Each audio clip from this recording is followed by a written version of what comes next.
Hi, everybody. If it's your first time listening to Luminol, welcome. We just want to give you a rundown of how the show works. So for the first 7 to 10 minutes, we banter. we talk about finish each other's sentences. Yeah, it's really, you can see it's seamless. And then right after our banter, we open up beer and we talk about said beer. We describe it in fun ways like this beer tastes like you're riding a bike in the sun, or it tastes like a rainstorm because it sucks. And then after our banter, we get right into the cases. We don't have a lot of interruptions. We just deep dive into them, have a short intermission, another beer. And then at the end, we tell dad jokes to try to end on a light note. So we hope you enjoy the show. If you don't like the banter, just fast forward a little bit. Thank you so much for listening. We hope you love it. If you like it, please do leave a review or subscribe. Sorry for the cussing.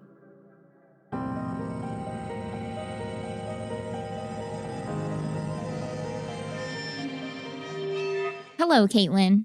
Hi. How are you today? Good. I'm good too. It's funny because sometimes, we sit here and we're like, what do we talk about? Yeah. So there's time, if my notebook is like laying out and I hear something funny or something funny happens, I'll like run to my notebook and write it down to remember to say it. For the show. And right before I was on the way over here, because Alec just moved in. And so he was sitting there and like, of course, internet and everything's in my name. And he just casually was like, do you have the app for Cox? Oh my God. And I died laughing for 10 minutes. And he means COX, like our Cox internet company. Yeah. But it was the funniest fucking thing. That's hilarious. Also, I have to tell you the funniest thing that happened. Wait, I have to tell you something kind of like your Cox joke. Tell me. Evan. Do you have the app for Cox? I have a new app. No, Evan was smoking a pork in his smoker and he kept saying things that were like the perfect things to turn into like, that's what she said or your mom, things like that. And he kept saying stuff and I could not stop laughing about it. Like he said, well, looks like I'm going to have to pull the meat out. And I was like, you're going to pull it out in the kitchen? Pulling out doesn't always work. And then he's like, hold on, I got to send a pic of my meat to someone. And I was like, don't do it. Don't. Pics are forever. And he meant pics are forever. And he Once meant you hit send. his smoked meat because he's an old man. That's amazing. What were you going to share? That's funny. So I'm at my friend's house and somehow farts got brought up. Yeah. And so we were talking about farts, which is like whatever. And her mom, straight fucking face, like didn't blink at all, said, I'm going to invent something that like blocks people from farting, like a butt plug. And I fell on the fucking ground laughing, but that hardcore silent laugh where you can't even let out sound. Yeah. And my friend was like, Mom, stop. And I was just like, what? Like, we just need like a butt plug. And I looked at her mom and I was like, that's a thing already. It like, it's a sex toy. And it's like to get you ready. And she was fucking mortified. It was the funniest. She was like, I'm going to invent a butt plug to stop people from farting. And she You're like, girl, had no idea what a butt plug was. It's already been invented. Oh my gosh. Talk about mortified. That is mortifying. Moms are the best. Well, I came up with a little jingle while I was in the bathroom today, speaking about butts. Let's hear it. So do you know the song Bodak Yellow by Cardi B? Yes. And she's like, these are red bottoms. These is bloody shoes. Well, it was a song for all you people out there with hemorrhoids. I was like, these is red bottoms. These are bloody poos. I knew that's where you were going. That's disgusting. I made it up. It's really good. Don't, Cardi B, don't come at me. Hi, everyone. I need a beer now. Yeah, time to open a beer. This is Luminol. Sorry, we don't usually do that. I don't know. Do you want to tell them what our theme is? Yes, I do. Our theme is something extra special because this comes out the week that Caitlin turns 30. 30. Our theme is just 30. And you just turned 30. I did just turn 30. So this is for both of us for being 30 this year. Yes. So to celebrate us both being 30, I've never heard of this brewery. It's Karl Strauss Brewing Company. Says 89. Oh, and Beechwood Brewing. So it's like a collab. Mm-hmm. It's Riders on the Storm IPA. Just says brewed and canned by Karl Strauss in San Diego. And they collabed with Beechwood Brewing. Very basic can. It's literally just waves of, it goes from like dark blue to light blue to like a tan. The Karl Strauss logo looks kind of like the Jack Daniels logo. It's like black and white and looks kind of old timey. It says Riders on the Storm is a West Coast IPA overflowing with tropical, floral, and citrus aromas from Amarillo and Mosaic hops. Oh, yum. Brewed with white wheat for a smooth mouthfeel. Oh, no. And honey malt for a touch of sweetness. This bright and zippy beer has everything you need to weather the storm. Ooh, it's a pretty color. Very beery, but more orangey. It's very orange. Ooh, and it's nice and foamy, but not too foamy. I'm excited about this one. It smells like bread. It smells like homemade bread. It does. Which is what an IPA is. I know. I was thinking that earlier. I'm like, I sometimes make up arguments in my head. Like if someone's like, I don't like beer. I'm like, well, if you like bread, you like beer. Because just like I made that up. I don't know why, but it's true. I want a candle that smells like this. Smell of Fear. I'm going to mail you this beer and I would like you to make a candle. Smell of Fear is this great candle company. If you haven't tried shower beers, by the way, which we haven't mentioned in forever, go to her shop and buy shower beers. I've probably said this a lot, but this might be in my top 3 beers we've ever had on this pod. It's really drinkable, but also very bitter. Like Caitlin said in, I think the last episode or one before, the IPAs aren't really a summer beer to her because they're pretty heavy, but this could be a summer beer, but it's also bitter. This is so good. This has that like really raw yeasty taste that like a homemade wheat bread has. This tastes like biting into like a loaf of Kendra's bread. Oh my God, this is top 3. Kendra's a friend of ours who makes bread, if you don't know. Okay, as you can tell, because I opened the beer, I'm going to go first. My case is a little long today, but I feel like by the end, you'll want even more information. I'm going to tell you about the murder of Mandy Stavik. Oh, okay. Have you heard of her? I don't think so. So the only trigger warning I have is rape and sexual assault. No detail, because there isn't any detail. It's just something I'm going to mention. Well, my case does too, so buckle up, people. So my sources, CBS News, 2 articles, one by Peter Van Sant, another by Alec Sirkin, Bellingham Herald, an article by Denver Pratt, which I fucking love that name, ABC News, an article by Sean Dooley, Daily Mail UK, an article by Leah McDonald. Sorry, ABC was Sean Dooley and Anjoli Francis. Thanks, Anjoli. And Inside Edition. Ooh, Inside Edition. So today I want to share Mandy Stavik's story, starting with who she was. As in a lot of cases, I couldn't find a ton, but I'll share what I was able to find. Okay. Mandy was born in 1971. There wasn't a ton of information, but I know she had curly blonde hair, big brown eyes. I saw a lot of pictures of her. She was super athletic. She was a cheerleader in high school, along with playing softball, basketball, running track, and riding horses, which my brain was just like, what did she cheerlead for and play all? Like, it's just, she was crazy athletic and always busy. Her jersey number was always 13. And she was a top student. Like, she was super smart, always did well in school. Wow. She had everything going for her. Oh, yeah. She was not just like one of those she was good at everything, but she tried really hard at everything too. In 1989, which is the year Taylor Swift was born, if you've listened to that album. She was born in 1989? That's why her album is called 1989. I don't know why people name things. In 1989, Mandy was 18 and she was in her first year of college at Central Washington University. Mandy came from the small town of Acme, Washington, which I have never heard of. I have heard of it. Oh. But I also grew up in Oregon. Oh, yeah. So she was from Acme, which is a small, close-knit community. It's about half an hour outside of Bellingham. She was an avid runner, and that's what she did when she was home for college on Thanksgiving weekend, 1989. Oh. This story will freak you out as a runner. There's a certain part in here that like scares the shit out of me. Oh, the running stories. So Mandy spent Thanksgiving Day with her family, and then on the Friday after, she had a big meal of leftovers before heading out on a run. As runners, I assume she waited at least 3 or 4 hours or else she would throw up. I was going to say at least an hour. Evan will eat and then run an hour later. That's really weird. Yeah. So she had, some leftovers. Then she went out on a run with her dog. It was the family's German Shepherd named Kyra or Kira. Probably Kira. It's Kyra. It's probably Kira. Who knows, but cute dog, I'm sure. Yes, German Shepherd. And on her usual running route. Her mom, as you do with Evan, often accompanied her. Her mom would ride her bike while Mandy ran, which you do with Evan a lot. Yeah, it's fun. But Mandy's sister was also in town for a visit for Thanksgiving weekend. So their mom decided to stay behind and hang out with the sister. So Mandy left around 2:30 p.m.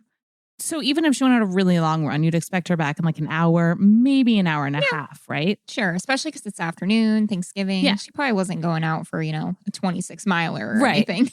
But 2 hours go by and Mandy's still not home, that's a really long run. Yeah. So the family begins to worry because more and more time is going by. So they wait a few hours and then they call the police to report her missing. Like, they are not messing around. Yeah. They're just calling immediately. Well, because typically if you are going to go on a really long run, you let someone know. Like, if I'm only going for 3 or 4 miles, I just say, hey, I'm going on a run. Be back soon. But if I'm doing a long run, I'll be like, hey, Evan, I'm going to try to do 13. So I might be a while. No, that's a really good point. I do the same. Yeah. Yeah, you're right. I do the same. Yeah. You tell someone if like to not expect you back for a while. Yeah, because I'm going to go on a long one. Yeah. Then Kira, the German Shepherd, shows up at the family home without Mandy several hours after Mandy went on a run. So now they're like really freaking out. The dog is back home alone. And she came back. Weird. Mm-hmm. So the search for Mandy begins immediately with police and volunteers searching, but there's no signs of her. So she left in pink tennis shoes, teal, like sweatpants and a shirt. 2 days after she went missing, her sweatpants are found in the woods. And then unfortunately, her body is found 3 days later in the Nooksack River on November 27th, 1989 by the fire department. She was floating naked in the river except for shoes and socks. But she wasn't very far in and she was actually stuck in debris and her body wasn't going anywhere. So it was kind of easy for them to figure out where she was put. Like she clearly was put in and then kind of immediately got stuck in debris. So she didn't go float far. Well, that's good for the investigation. And, yes. And it's 1989. So DNA is pretty new, just been invented, but they do now know about it. And so the fire department sergeant who found her said here, and I'll quote him a little bit later, but he remembers like knowing about DNA and being very careful to not touch anything, to lift her body straight out and immediately get into a body bag so they could get it to the coroner to try to get any DNA that there was. Good for him. Which they like immediately thought of that when they saw her. The small town of Acme, already shaken, was in total disbelief. It's 1989. It's a small town. Things, we hear this all the time, things like that just do not happen here. They saw their daughter, their sister, their friend in Mandy. She was everyone's kid. Yeah. The man who found her, like I said, I'd quote him, Sergeant Ron Peterson told ABC, quote, "This was extraordinary because it was a young college girl, the all-American girl in our community. And for me, when I looked at her, I didn't see Mandy, I saw my daughter," end quote. And the CBS journalist actually asked him if he was like, you're a dad. When you found her, did you say anything? And he started to tear up and said, like, you're the first person to ask me that question. He said, yes, I looked at her and I said, I got you, which is just heartbreaking. That also made me kind of have a moment. I got you. Oh. Mandy had been raped and the autopsy showed she died by drowning. She had a severe injury to her head, which suggested that after she was raped, she was hit in the head, knocked unconscious, and then placed in the water where she drowned. Yeah. Which I was kind of running this by Out, like telling him about the case as I sometimes do. I know you used to talk to Evan about them sometimes. I don't want this to come out the wrong way because there's no like good way to kill someone. But I feel like what a cowardly piece of shit that he attacked. Like he couldn't just let her go, but he also couldn't kill her. Like he had to knock her unconscious and then let her drown while she was knocked out. Like that just seems extra fucked up. I don't know why. That just strikes me as like... I feel that way too about people who just leave their victims either alive, like buried alive. Yeah. I've tried to research a couple buried alive cases, but they disturb me so much because how cruel can you be to not only... Apparently they enjoy people suffering, right? But like then to just let them suffer alone, that is the most cowardly and cruel thing. Yeah, I don't know. Because it's not like it'd be any better if he like stayed with her and shot her or something. I don't know. It just... No, but it's disturbing. Yeah.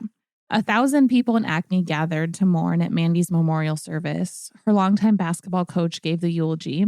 He said of Mandy, quote, "You see her smiling back at you, right at your soul, with eyes that say, 'I love life.'" Mandy's sister Molly remembered her as larger than life, saying that Mandy, quote, "accomplished a lot in her short time that she was here." So now, a homicide investigation. Police are trying to piece together Mandy's last day alive, which is the day after Thanksgiving where she left to go on a run. Mandy always ran the same route. She left the house and ran towards Strand Road, which we've talked about this before. And I know we shouldn't have to do this, but I'm not trying to blame her. I'm saying like now we know, which is really shitty. Like I think about this, like run a different route. Don't run at the same time. Yeah. It's so shitty that we have to think about that stuff. It really is. And to try to diversify, even sometimes on your route home, like run your car. I've thought about that because for a while when you were sick, I ran by myself and I did the same route around the same time for like weeks in a row. And then I got to a point where I was actually on a run and I was like thinking to myself, like, dude, someone now knows that for like 3 weeks straight, I've done the same route. It's just freaky. It's creepy. But again, not her fault. There's shitty people out there. Not at all. So you even have to think about that. Yeah, we shouldn't have to worry about that. So the last person to have reportedly seen her was a local man driving a pickup truck. He told the police that Mandy ran in front of his truck. And it wasn't like she ran out in front of him, but I think like he was just stopped and that was like part of her path. So he saw her running. She was heading in the direction of where her house would be. And where he told police he saw her was only about 1/8 of a mile away from her house. So that's not far at all. Really close. Like maybe you can't see it Wow. because it's a rural area, but I feel like you could almost see your house. Yeah, almost. That's like crossing the corner at the stop sign to our house. Yeah. Police believed that her abductor murderer must have been in a vehicle. Mandy was an athlete and a super fast runner. She'd be hard to catch for most people, right? Like I imagine like Evan going out there running. If someone was after him, he could get the fuck away from them. No one's catching him. Yeah. He may have taken her and the dog, and this is police's theory at this point. So he probably took her and the dog, likely at gunpoint, because she's not just going to get in the truck with someone. Then they think he maybe pushed the dog out of the car or somehow because the dog's going to be protective, right? So maybe this is just police theory, but then he pushes the dog out before speeding off, which this is the part that like personally terrified me so much because I run alone. You run alone. We run together alone. I walk my dog alone. And I'll admit, I have a 90-pound German Aussie mix and I walked him alone like at night. And I'm just like, no one's going to come after me with a dog. But then I hear stuff like this. I'm like, some people don't fucking care, which is Well, and terrifying. I feel like the odds are higher that the dog won't attack you. Because the dog will be protective, but maybe not enough to like make you stop what you're doing. Yeah. And then I think too, and this is a really morbid, awful thought, but again, we have to think about this stuff as women who go out at night alone. If someone can attack me and stab me or whatever, they can easily do the same to my dog. It's just, the police believed that then he drove about the 5-ish miles to around the place where her body was placed in the river. And they think that's maybe where he raped her in his truck. She had scratches all over her arms and legs. But right near where her body would have been put in, there's actually like a woody area with a shit ton of blackberry bushes. And she was covered in scratches. So they theorized that she probably ran away at this point, and she would have ran like straight through all of that, which would account for all those scratches. Be painful. Well, maybe not with that much adrenaline. I hope not. Yeah. This is our theory. She would have ran through them all. Her abductor obviously caught her again, and this is probably when he knocked her unconscious and placed her in the river. They were thankfully able to pull male DNA off of her body during the autopsy, and it was semen from the rape. Oh, good. I mean, that sucks, but good that they got it. Yes. It's good that the fire sergeant who found her was like, take her out as carefully as you can. They didn't slosh her. They took really good care. So now they just have to find a match to the semen. Tips came in, but nothing pans out. They look at a local drifter. They even get a warrant for his DNA, but it's not a match. They look at and they rule out Mandy's boyfriend, close friends. Every tip that comes in, they rule out. Police test the semen against 30 local men, and that's not my connection to 30. Oh, I was just like, interesting. That's a cool way you did that. No, but none are a match. It wasn't even, I don't know if it was exactly 30, but it said around 30 men, but none were a match. Just as quickly as this all happened, Mandy's case goes cold. And then in 2013, 24 years later, the case gets new attention in the most unexpected way. The only thing probably wilder than this is the dream episode where it was just a cop who had a dream about the case. Oh, okay. So it's a sunny afternoon in June of 2013. Two moms who now live in Bellingham, Washington, are out at a place called Birch Bay Water Slides with their kids, just letting their kids hang out. The two women, and they're with other people too, but these two women are Heather Backstrom and Marilee Anderson, and they're just chatting about their hometown, Acme, Washington, with these other moms. The small rural town about a half hour away. Another mom who's at the park, not one of these two, randomly brings up Mandy's murder from 2 decades earlier because no one from the small town could forget Mandy. It was something people still talked about almost 25 years later. Heather and Marilee had both lived in Acme at the time, and they'd both gone to the same high school, but they didn't really know each other well. They continued to chat while they're sitting watching their kids play, and Heather suddenly looks at Marilee and says, I know who killed her, when talking about Mandy. Marilee said, I do too. What? Then, both shocked, they share with each other encounters they had back then with a local man. Oh, and they think it's the same dude. Oh, then they're right. I'm getting speculative. Sorry. So Marilee tells Heather that a few years after Mandy's death, a man named Tim Bass, who's a friend of her husband's, knocked on her door one evening. Marilee was home alone with their baby. So not home alone, but her husband was out of town. Tim tells her that he had been out hunting and he needed to use her phone. So he's in the kitchen. She said she's in the bedroom, but she can hear. It's a small house.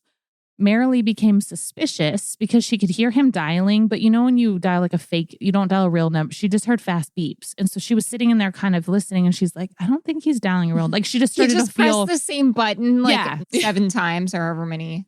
Wait, 4 or 5. Yeah, there's 7. Yeah. So he's like pretending to be on the phone, but all she hears is fast beeps. And so she's like, this is like, she's just starting to feel a little weird. Yeah. So then he picks up the phone and he walks into her bedroom where she's hanging out.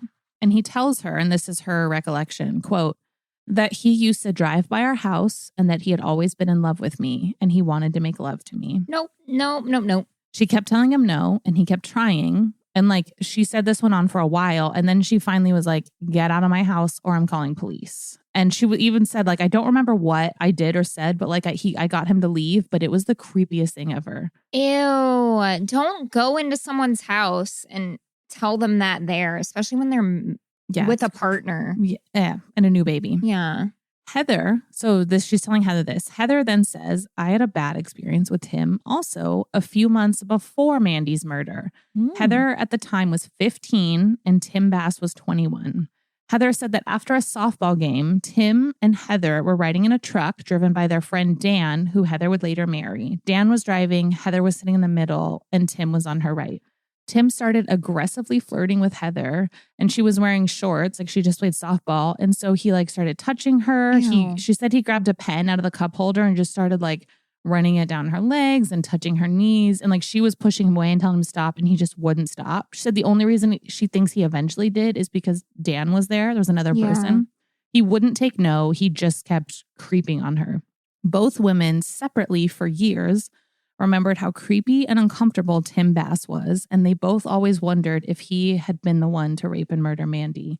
But they never went to police, right? That's no evidence. He didn't rape you. Like, well, I get it. I've had multiple creepy encounters with men. Same, and like the first thing I want to think is, well, because he touched my leg inappropriately, he murdered this girl. Yeah, right. They have their suspicions, but but they're probably like, ew, that creep probably did it. So I get why they suspect him, but I also 100% get why they didn't go to police. Yeah, because that's not really any proof. Yeah, but now they're talking together. So now in 2013, they think it's time to share their suspicions with the police. So Marilee calls Detective Kevin Bohay, who's actually an old classmate, who's now the detective on Mandy's case, and they tell him about Tim Bass and their experiences. So police now have a suspect, or at least a new lead, right? They at least have something. Yeah, some person of interest to just move forward with. So it's a place to start. So Mandy's case was already being looked at. Like no one had forgotten it, but now they have like a lead and they're ready to heat it up a little bit. And as it turns out, Tim Bass was a neighbor of Mandy's family, and she passed his house every time she ran. Ah, no. Back in 89, police had gone to question them, to Tim and his family, but everyone thought like it couldn't be the Bass family. They're a good family. They're well liked. Like no one really looked at them. Tim, now at this point, is the father of 3. He had since been living a quiet, normal, quote unquote, take a drink life. He's a husband. He's a father. He's a delivery truck driver. He has no criminal record. He got married 6 weeks after Mandy's murder. His wife says that at first it was a picture perfect marriage, but ever since then, as soon as they got married, Tim became controlling and abusive. Like she describes their marriage as a prison.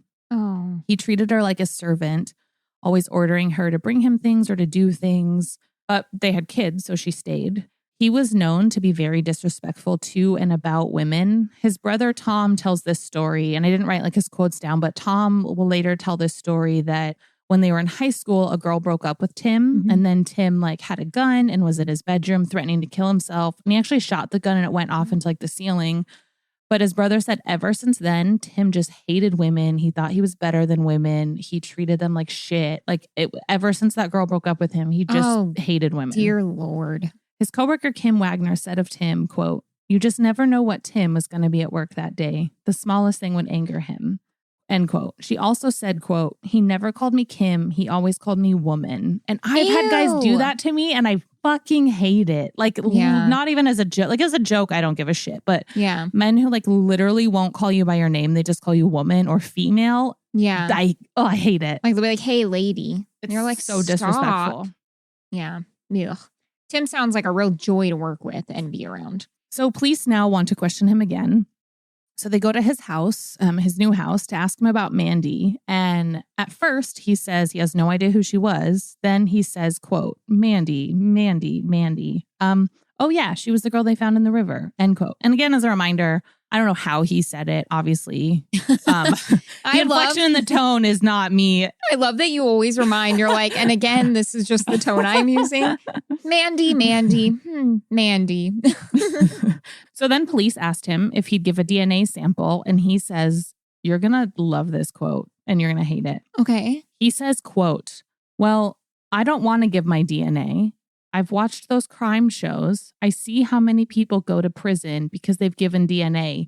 Get the guilty ones. Well, yes. And sometimes, well, with DNA, it's, the guilty ones. But like, you go to prison not because you gave your DNA, but because you did something wrong. Because your DNA matches. Because you did the crime. It's not because you gave your DNA. It's because you did the crime, sir. But the fact that they're like, okay, like, you remember her. Do you want to give us your DNA? We'll rule you out. And he goes, no, I've watched those shows. If I give my DNA, I'll go to jail. You basically just fucking said you did it. That's what I heard there. Like, it's just the most ridiculous response. Tim Bass. My collie. So now police are super suspicious. Yeah. And they decide to follow him, surveil him. They want his DNA. So they start following him, just hoping he'll throw something away. Yeah. We have like a special guest coming up soon. And I want to ask him about this because he has a local case. But anyways, we talked about this the other day. And obviously you might know this. It's kind of common sense. But like, let's say Sarah, sorry to use an example. Like if Sarah, if you're suspected of a crime, I can't really pull something from your garbage because you don't live alone. For all I know, it could be Evan. So it's not like they can surveil his house because it could be anyone. Yes, kids, wife. Yeah. So a lot of times in like Law and Order or something, you'll see them pulling from the trash, but you can really only do that if they live alone. And even then, it could be someone who came to visit. You almost have to see them smoking a cigarette and drop it on the ground and pick up the one you saw them smoke. So they're following him around hoping he'll throw something away, but he never does. And they follow him for like weeks, turning into months. So the coworker, Kim, who I talked about earlier, so police obviously talk to her. They talk to people at work. They talk to Tim at work. And so everyone kind of like knows they're talking to him. So Kim puts it all together and she asks police if they're looking at him for Mandy Stavic's murder. Oh, wow. Of course, they say yes. Then she asks them, like she's kind of putting it, she's fucking smart. And she's like, so are you looking for DNA? Like she's kind of piecing together what they're doing. How can I help you? And they go, yeah. And she goes, great, I can get it for you. Kim had a daughter and she knew, not that you have to have a daughter to have empathy, but she just knew if it was Tim who hurt Mandy, they have to catch him. Oh, yeah. I feel like if you do have a daughter, you probably feel like it relates. You can like picture that it could in be your world. daughter. Yeah. Mm-hmm. So Kim watches him day after day, waiting for him to throw something away that might have like saliva DNA on it. 3 months go by. And then he throws away a Coke can and a plastic cup. It took her 3 months of watching. He got sloppy. So he throws away a Coke can and the article's kind of not funny, but because I can place myself there. But there's like, he throws it away. They're in an office. So she's like, how can I grab this out of the trash can without looking weird? So she manages to get it out of the trash can without touching them, puts them in her desk drawer, not letting anyone see. She gets them to police who get them to a lab. The saliva on the Coke can is a match. Kim, imagine that being your life. Like you're just some random coworkers, like whatever, and you help solve a crime. I know. Yeah. Kim says like this really took a village and it kind of did. Like so many people were involved. I don't want any of my colleagues to commit murder, but also I really want to do this. So detectives go back to his job to talk to Tim and they kind of wanted to catch him in a lie or something. So they're like, hey, we want to ask again. Do you know Mandy? Did you ever have a relationship with her? Did you know her? And he just keeps saying, no. And so the detective is like, then why is your DNA inside her? The detective recalls, quote, he went from denial to how did you get my DNA? So then on December 12th, 2017, 28 years after Mandy's murder, Tim Bass is arrested and charged. Police are finally able to tell Mandy's family that they caught the man who murdered their loved one. And when the day they go to her house is her mom's birthday of all days. So they get to walk up and tell her mom on her birthday that they caught the killer. So now it's trial time. The prosecutor who first looked at the case is Dave McEachran. He comes out of retirement to try the case. He's now in his 70s and he's like, fuck this. He's hold my beer. I'm doing this. Yeah, hold my beer. Hold my golf club. Yeah, I'm coming back. So now Tim's story has changed. He actually tells police and his attorney, and this is what they tell the court, that he did know Mandy. In fact, they were having a secret affair and they had consensual sex right before her death. Yeah, when she was, a teen, I guess she was a young adult at that point. She was 18 and he was 21. Oh, well, okay. Yeah. But there's not a single phone call between the two. Like, there's nothing connecting them. But like, my point is they always say that. They're like, well, it was consensual. Which really? Yep. So Tim's wife, who again, like I said, she was in a prison, testifies for the defense because she comes forward and says that she actually heard Tim asking his mom to lie for him and to point the finger at his dad, her husband, who had died 10 years earlier. So Tim goes to his mom in front of his wife and is like, yo, tell them dad did it. Wow, what a way to honor someone's legacy. Yeah. FYI, his mom said no. Yeah, according to the wife. Mom. Tim's brother, Tom, I don't know why I hate that their names are Tim and Tom, but Tom also takes a stand. And Tom testifies that Tim asked him if he would say he had also slept with Mandy. Tim wanted to make it look like she slept around, basically. He was like, hey, tell them I slept with her. Tell them you slept with her. Like, tell them she slept around.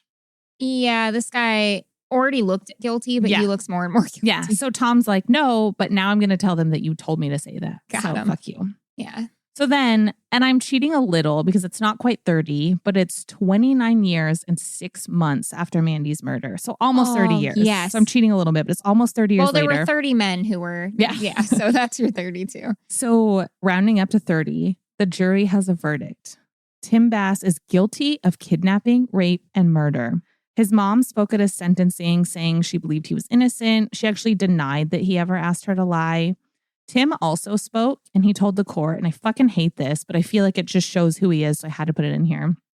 He said, quote, I would first like to say that I'm 100% innocent of this crime. Furthermore, I don't believe I received a fair trial.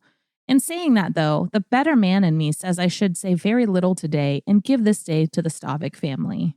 Shut the fuck up. He's like, I'm innocent, but I'm a good man, and so I'll just let her family have this day. I don't know. I fucking hated that for some reason. Yeah, thanks for giving your permission and your blessing, Tim. On July 2nd, 2019, 89 to 19, so technically 30 years, but not to the day, the judge sentenced Tim Bass to the max sentence, 27 years. We'll round it up to 30 to make it fit. So he's now 51. He'll be 78 when he gets out. The judge told him, quote, for 30 years, you have lived free from the responsibility for your acts. But that life has been a lie. And tragically, it has caught your family, your mother, your brother, your ex-wife, and your children in its web. Do you ever feel like judges are like almost saying like prophecies? I like kind of hang on the words they say. I'm like, what are they? Because they don't say very much. Or like, what are they going to say about this? But it's always like powerful. Yeah. Most of the time. Not always, but most of the time. Mary Stavic, who's Mandy's mother, says she feels closure. And a scholarship has been created in Mandy's name at her old high school, Mount Baker High. Nuts, right? Like literally, I mean, the case did go cold, but I will say it's not a case where the police just forgot about it. They were still working. And there was like, if you go read articles, there was more like he said in like 2009, which is before the women in 2013, he started looking and he found like a drug dealer they questioned. And so he went back. So they were working on it. But they just didn't have it. Yeah, but it took those two women casually talking to then go to police and then the coworker. Like it just, so many people didn't give up and were willing to do anything. And it's just, I know. Wow. That makes me so sad. I know. And usually I say, wow, my case is really different. But today my case has eerie similarities. Ugh. So let's grab another beer, I guess. Okay. All righty. Beer number dose. Wait, can I tell them real quick? Our surprise. I know you and I haven't really talked about it. Tell them our surprise, and then I want to tell them a dream that I had last night. Okay. So you already know my boyfriend's name is Alec. I've talked about him. So Alec has an uncle named Kevin Robertson, who is now a retired detective from the Phoenix Police Department. I've met him twice now. I talked to him on Saturday, and we just like stood in the kitchen for an hour just talking about true crime, and he was telling me about this case, and I was so into it, and I could tell he was like into it too, because he'd be like, yeah, and the suspect did this, and why would he do that? And I was like, oh, because it means something to him. And like, but anyways, Sarah and I still have to figure out the schematics and how we want it to go, and if it would be like an interview or whatever, but we are going to have him as a guest on an episode. Yep. Former Phoenix, Maricopa County police detective. Yeah.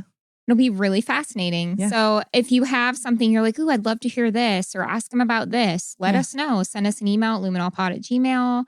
Follow us on Instagram at luminolpod and DM us. And what would you guys like to hear? I did get the answers right, by the way. He was talking about when they were trying to find the suspect and it was a serial rapist. And he was like, he only attacked on Sunday, Monday, Tuesday, Wednesday. Did he have the off of work or something? Well, and I was like, those days mean something to him, right? There's something. And of course, like everyone else was like, oh, that's just a day he feels like. And I was like, no, those days mean something, like something in his life. And it was the days he didn't have custody. He didn't have his kids. It was a split custody. I thought it was work. Yeah. But there you go. But I was like, oh, I was freaking out. Yeah. So you're going to get to meet him, Sarah. Yay. I'm so excited. I keep telling Alec I only met him to meet his uncle. So yeah, but I'm excited. So your dream.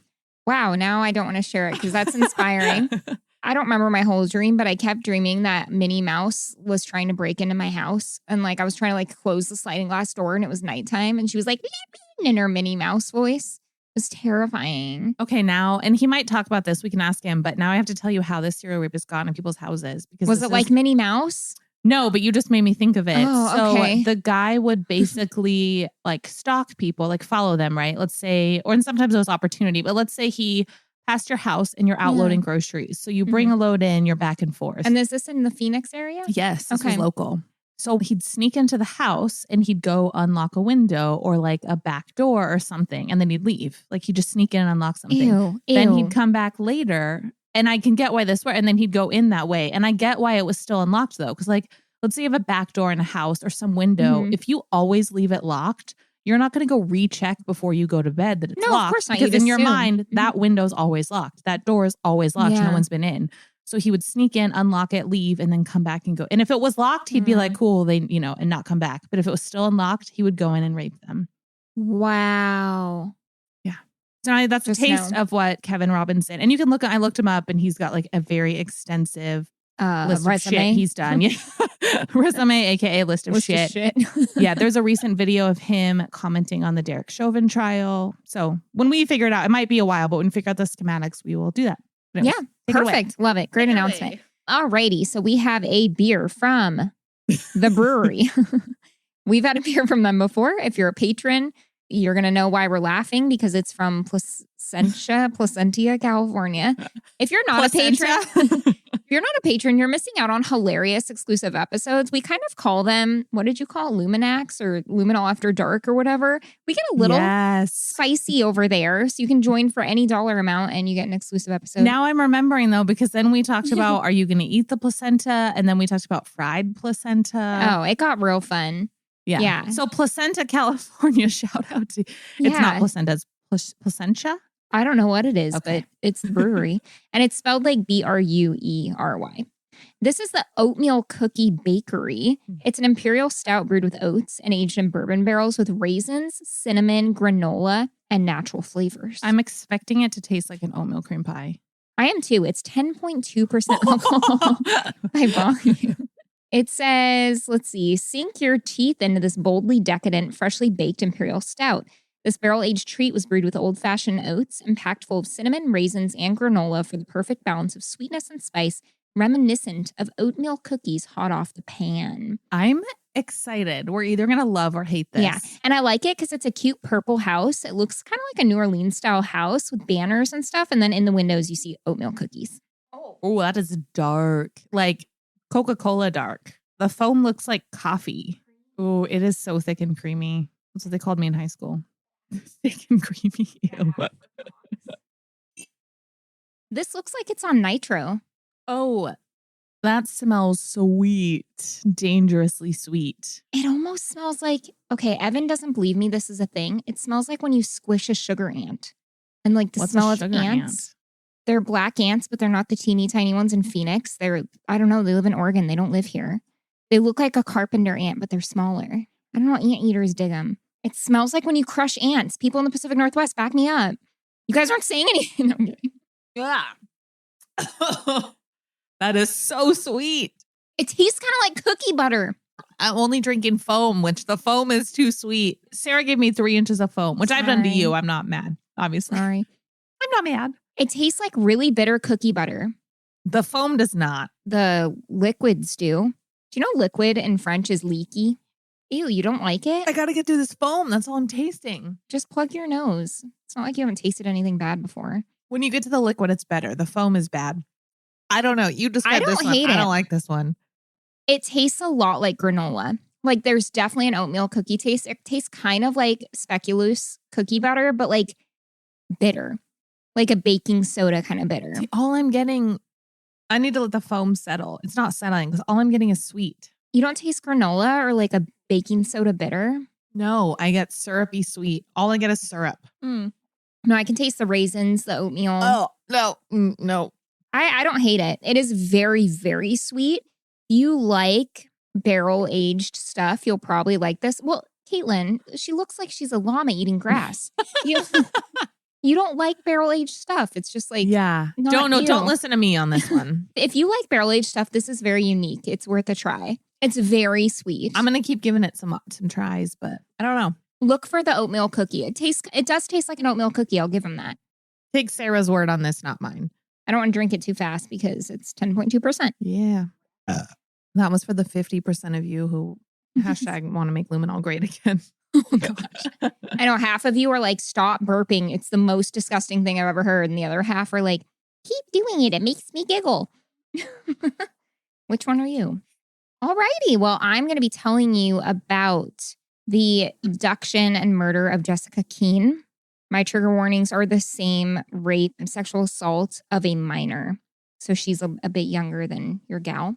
My sources today are Waller Funeral Homes, an article by Verinda Bachchan for the Cinemaholic, Wikipedia, The Caledonian Kitty, who's like a true crime blogger, Dispatch.com, and Angelica Sunter for the Criminal Journal. Shout out to the Cinemaholic. I've used that blog before and it's so great. And after every article, they're like, check out this one. And you're like, I can't not check out that one. Yeah, they're great. So Jessica Lynn Keene was born in September of 1975, and she was from West Jefferson, Ohio. She had a sister, Heather, and then her parents were named Rebecca and James. Jessica was an outgoing, beautiful, popular girl, and as she got in high school, this still held true. So at the age of 15 in 1991, Jessica was an honor student at Westland High. She also joined the cheerleading team. She really loved animals and she wanted to be a zoologist, and her academics were like totally on track. She was beautiful, smart, athletic. It sounds like a lot similar, Mandy. Yeah. So this year in 1991, Jessica met a guy named Sean Thompson. And unfortunately, I couldn't find a lot about Jessica. She was also brunette with big eyes. She had really curly brunette hair in the late 80s, early 90s fashion. She had the big bangs and it was like crimped. It's a pretty hard girl. Now with current cases to find information. And sometimes I wonder if it's harder from back then because it just wasn't a thing as much to talk to media or to I don't know. But yeah, it is harder to find. Yeah, it was really hard. So she met this guy named Sean Thompson. Sean Thompson was 18 years old. She was 15. He had dropped out of high school and the two of them started dating. And as their relationship progressed, Jessica's grades kind of started to slump. Her school attendance started to slump. She began like skipping class and her parents were like mortified. And they completely blamed Sean, whether that was a good person to blame or not. I don't know. I'm not going to comment on that. But they were like, yeah, no, Sean, this dropout is the reason you're, slipping. So her mom saw the connection between new boyfriend and Jessica's performance slipping at school. So she had a very difficult conversation with her. She told her she wasn't allowed to see Sean anymore until she got her grades and schooling back on track, and then she could see Sean again. So her parents actually took it one step further because I don't know if they were just like worried about her downward spiral or what, but they sent her to a 2-week program for quote unquote troubled teens at a place called Huckleberry House in Columbus, Ohio, which still exists. Today, Huckleberry House is a house for, quote, teens dealing with serious problems such as abuse, addiction, and homelessness, unquote. Take a drink. It's a crisis center with developmental programs. I don't know if it was like that in 91 or if it was more for like middle-class teens who needed help with their academics. I don't know, but now it seems like it's for teens that have substantial challenges. Sometimes, too, I've seen cases where the house, like it was a place for that, but and I'm not saying that parents always freak out too much, but sometimes parents think that their kids' problems are worse than they are. And so they send their kid to a place like this. Not saying that's the case. I'm just saying I've seen that before. Yeah. And it could be either way. I have no idea. I couldn't really find what it was like in the 90s, but it does still exist. So they do good work, I would assume. So anyways, in 91, maybe it was more of like a counseling live-in service or something. So Jessica was signed up to spend 2 weeks at the Huckleberry House. It was a 2-week-long program as a sort of reset for her troubles. Jessica went and she got through the first 13 days of her stay. So she had 1 day left. Tomorrow or the next day was the day she was going to be leaving. It was March 16th of 1991. She'd be heading home the next day, St. Patrick's Day. So that night, the night before she was, I don't know if she graduated the program or what, Jessica talked on the phone with Sean, her boyfriend, and apparently they had a huge fight. The fight resulted in the two of them breaking up over the phone, and she's like in a public area of Huckleberry House. So people are like listening, and they said she was very upset during the call, and she was very upset after the call. So a few teens, like I said, overheard this conversation and were like, oh, geez, Jessica's super upset about this. So right after the call, Jessica told a friend of hers that it was a friend she made at Huckleberry House. She told her friend that she was going to go to the mall. I'm assuming to like cool off, take a breather, whatever, just going to the mall. And then she left Huckleberry House to do just that. And it was the early evening. Now, Jessica did not have a car or a bike or anything. There was a bus stop, like, I don't know how far it was away. It was like a block or, it was like very close to Huckleberry House. And so she walked to the nearby bus stop. But when the bus came, Jessica was gone, nowhere in sight, and she never made it on the bus and she never made it to the mall. So when Jessica didn't return home that night, people assumed she had left to the mall. So like nobody knew she never made it even on the bus. Right. And you might expect her to be gone for a few hours. Like you don't she's know. Going shopping. Yeah. Like who knows? That could take anywhere from 1 hour if you're on the bus. You could be gone 3, 4 hours. Who knows what you're doing at the mall, right? So she didn't return home that night at all. So her family was contacted. Her family hadn't seen her or heard from her. And at that time, of course, as we know, there's no cell phones. So they reported her missing immediately because they're like, that's odd. There would be no reason for her to like not come back. It must have been taken seriously because searches commenced right away. That first full day she was missing, the day she was supposed to return home. So like that night happens, they don't find her. The next day is supposed to be her graduation from the program or whatever. That next day didn't take long for searchers to find Jessica, but it was the absolute worst news and outcome possible. So Jessica's body that next day, the day she was supposed to be leaving Huckleberry House, was found at Foster Chapel Cemetery, which is kind of odd. And I'll tell you like how she got there. So she was almost entirely nude except for her bra, which had been like twisted. You know when you put your bra on wrong and you're like, fuck, the front is twisted and you have to take it. It was like that. And she had one sock on. So someone clearly took her bra off and put it back on. Like that kind of twisted. Yes. Okay. I mean, or she had it twisted all day, but that seems unlikely to me. But it was all twisted in the front. She had duct tape around her hands. She had duct tape over her mouth, but like all the way around her head. So it was like in the back, in her hair too. She had on a ring, her watch, but she was missing a necklace that was never found. It doesn't mean the killer kept it necessarily. It could have fallen off. But it's kind of eerie because the necklace was like, I'm assuming it was a heart shape, but it said taken as in a romantic relationship. But the necklace was also taken or lost. She was also severely beaten. So Foster Chapel Cemetery was some 20 miles from Huckleberry House. So it's not like it was nearby.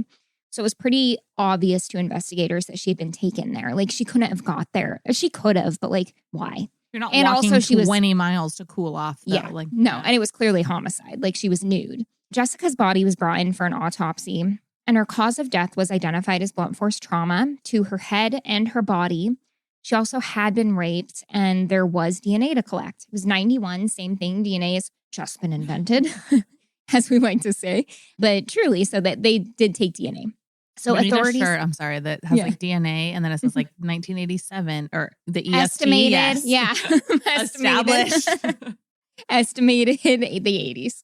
Yeah. I estimated O.J. Simpson. Oh no.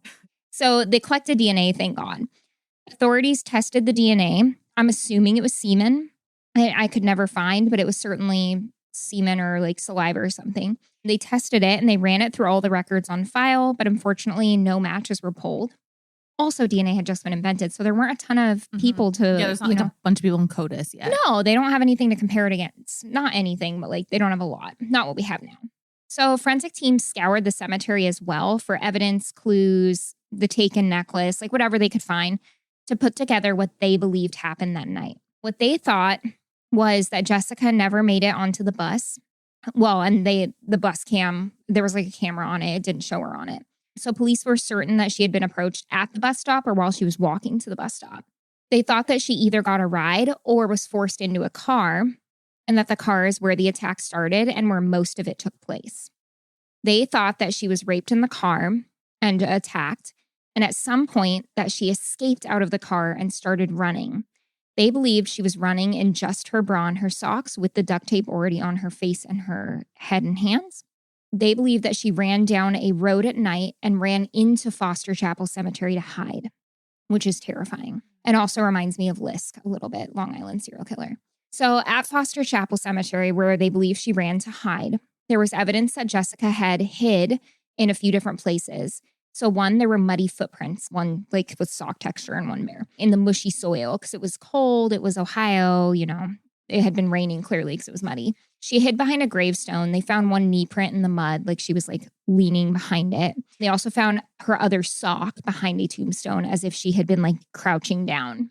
Jessica hid from her attacker in the dark cemetery, but she saw a light from a farmhouse in the distance and she decided to make a run for it. Police felt that she had tried to make a run for it, and then later it was confirmed. Then I'll get to that. But when she was running towards this light she saw, likely as a like, oh, there's someone there because there's a light on, she hit a fence post that she didn't see and she fell. Like she ran straight into it.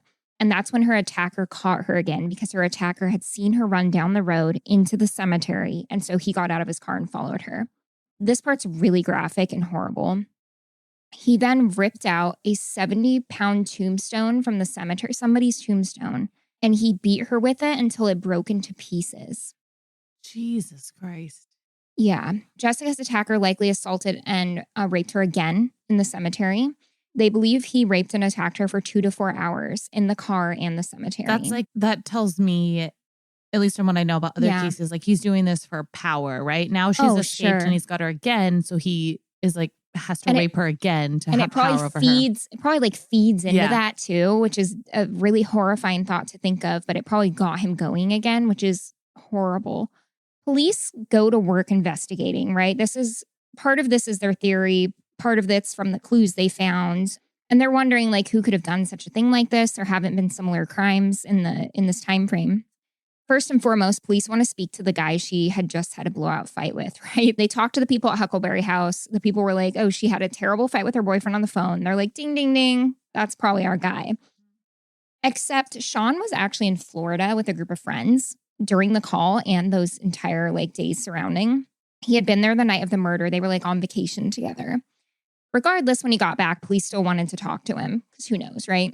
So Sean, as well as his friends, all came in and were questioned by police the minute they got back from Florida. They all gave investigators DNA samples. The DNA that was taken from Sean and his friends was ran against the DNA collected from Jessica's body, and it wasn't a match. So it wasn't any of them, which makes sense because they also had the Florida alibi, and it couldn't have been them. So Sean and his friends were ruled out. Yep. Florida, you can't really get to Ohio and that quickly. There's no way. Yeah. So after that, there were no leads and the case quickly went cold. And it stayed cold for 1 year, 5 years, 10 years, 17 years. 30 years? It stays cold for 17 years, but 29 years and 6 months.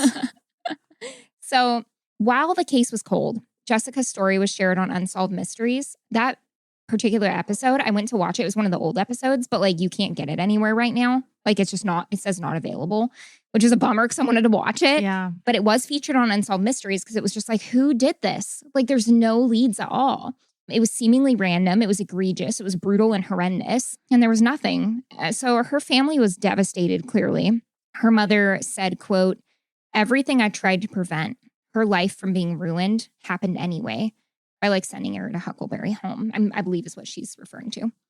She also said, quote, she tried to get Jessica to cool the relationship, she means with Sean, but Jessica was in love, I believe, for the first time, and she'd do anything to hang on to that love. When you're in love, which is true. I mean, teen love is, we've all been there, and it's, you know, infatuation's hard to bring your head out of. Yeah. That Driver's License song by Olivia, I don't know her last name.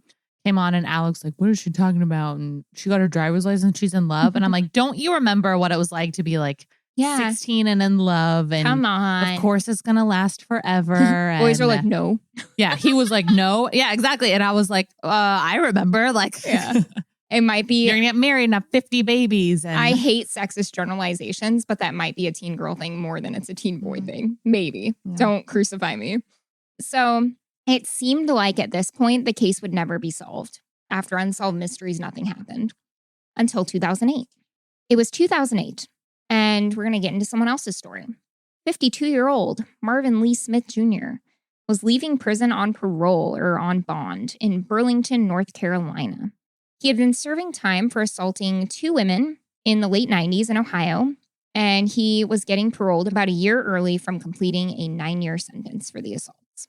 When he was paroled, his DNA was ran through the system. I'm assuming this was a newer protocol, and it must not have been protocol when he was entered into the system at the place he went. Because you mean ran to like hit out in like CODIS or something? Yes. Crimes. Gotcha. Okay. Yeah. So it wasn't like ran through to see if it matched something that needed outstanding that needs a DNA match. Gotcha. So they did run his DNA when he got paroled, and they got an unexpected hit. 1, because he was in North Carolina, but 2, because it was a cold case from a long time ago. So Marvin's DNA matched DNA found on Jessica at the crime scene from 1991. Wow. The brutal crime scene, the attack of the young girl, 15-year-old Jessica. Wow. So when this happened, he was immediately detained and not paroled. Because they were like, yeah, we need to talk to you. First of all, when are we going to learn 9 years is not long enough? Oh, I know. And it was assault for 2 women. So he was extradited to Ohio pretty much immediately when the DNA came back. And they wanted to know, like, okay, what's your involvement? Why was your DNA here? Where were you in March of 1991? Like, this is serious. This attack also lined up with his criminal history of attacking these women in Ohio before.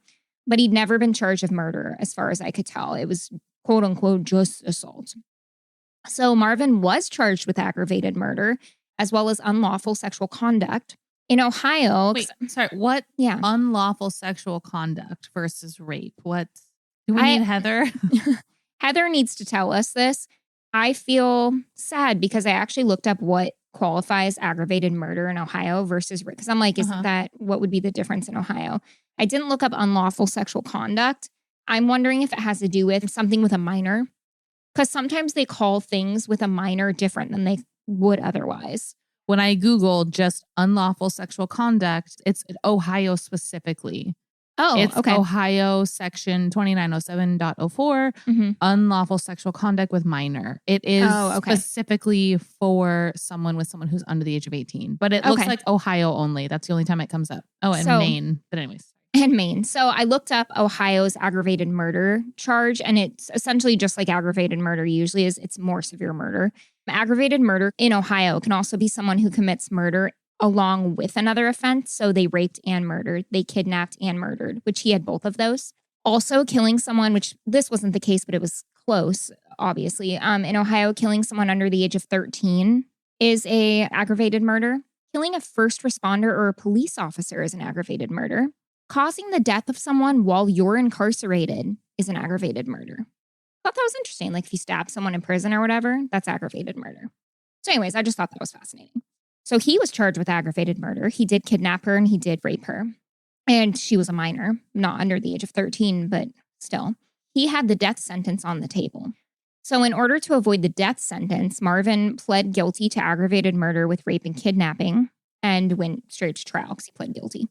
So at trial, with Jessica's family present, he stood up and he recounted what happened on March 16th of 1991 in Columbus, Ohio. So they lived in West Jefferson, but the Huckleberry House was in Columbus, the bigger city. He snatched Jessica from a bus stop near Huckleberry House, and he got her into his car. He didn't really say how. He held her captive for hours and raped her. She managed to escape about 20 miles away from Huckleberry House. She leapt out of Marvin's car. I'm assuming it wasn't moving. She was nearly entirely nude, and she ran towards the light she saw in the cemetery, and she hid behind the tombstones. She ran towards the light, hit a fence post, fell to where Marvin caught up to her, raped her, and beat her to death with the tombstone. But he then threw the broken tombstone pieces over the fence, and they were coated in Jessica's blood. So what happened was pretty much what police pieced together based on the footprints and stuff that they followed.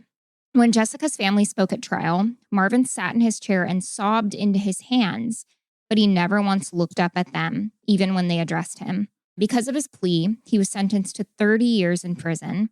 So his case took 30 years to solve, and he got 30 years. Didn't get the possibility of parole, but he did slide past the death sentence, which means he'll be out in 2038, unless he does another crime.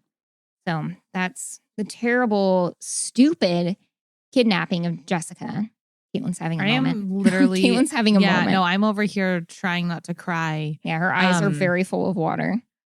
This is horrible. Hard. And we cover crimes all the time. And we talked about this in a recent episode where the girl was kidnapped by her friend and they were trying to take her money that she had won. And it's, and sometimes you can't help but insert yourself in their last moments. And that's a tough one. For a second, my brain thinks about her last moments. And it's one of the most terrifying cases I've heard. She was a child running through the night. Like, it's very, very scary. I don't think I've ever actively cried on an episode, and it's taking everything in me not to cry right now. Like, that's just... It's so senseless and stupid. Yeah. And he only God damn it, Sarah. I know. Now we need Kleenexes. He only got 30 years, too, which just... I know. My guy got 27. It's just not... Me. For murder? I think about this a lot when I see murder cases or rape cases or child abuse, right? And those, because those are physical things against a human. Rape, murder, abuse. Yeah. And a lot of times they get less than drug charges, which I'm like, it's drugs. And I do have to take a step back and go, okay, but drugs can enter a neighborhood and also kill someone. But sure, it just says something about the value of human life, especially the value of women's lives when rape carries such a low charge. Like, it's just such low consequences. Yeah. And like I said, I know that I have to remind myself, drugs can, like I said, heroin or whatever, like you go to jail. They ruins lives. Yeah. But it is an interesting thought exercise to compare the two and ask ourselves, why could that be? Yeah. There's people who are in jail for fucking life for dealing drugs, but people who go to jail for 9 years for raping 2 women and then he's out. Like, it just it doesn't quite add up. No. It's horrible. Things that keep me up at night. I don't want to get in this conversation today, but it is food for thought. Like, our prison system being very privatized is like such a damning. Yes.